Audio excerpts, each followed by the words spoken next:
আসসালামু আলাইকুম, সবাই কেমন আছেন? আর এই তো আমার বোনের বাসা প্রায় কমপ্লিট করতে যাচ্ছে। আজকে প্রায় অনেকটাই এগিয়ে গেছে।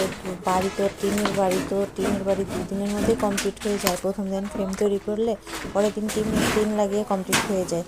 তো আসলে আমাদের কম খরচের বলতে বাড়ি তৈরি করতে চেয়েছিলাম, কিন্তু কম খরচ হয়নি, যেহেতু অনেক কিছু লেগেছে। আর এখন কাঠের দাম অনেক বেশি, কাঠের দিয়ে সব কিছু করা আছে। আর এই যে এটা হলো বাথরুমটা বিশাল বড় করা হয়েছে। আর এই তো রান্নাঘরটা আমার অনেক পছন্দ, যেহেতু রান্নাঘরটা বড় হলে সব কিছু রেখে শান্তি পাওয়া যায়, যারা মেয়েরা ভালো মতোই জানবে। তা আমার বোনের বাসাটা আসলে মোটামুটি ভালোই হয়েছে, টিনের বাড়ি হোক, তবে অনেক সুন্দর হয়েছে। আমার তো অনেক পছন্দ হয়েছে। আজকের কাজ এখনও কমপ্লিট হয়নি, তবে হয়ে যাবে সন্ধ্যার আগে। তো বাইরে কিছু কাজ বাকি আছে। আর এই তো দিয়েছে, তো এই টিন আনতে যেতে হবে, তারপরে কাজ কমপ্লিট হবে। তো ভিডিও ভালো লাগলে অবশ্যই লাইক কমেন্ট করবেন, আর পাশে থাকবেন।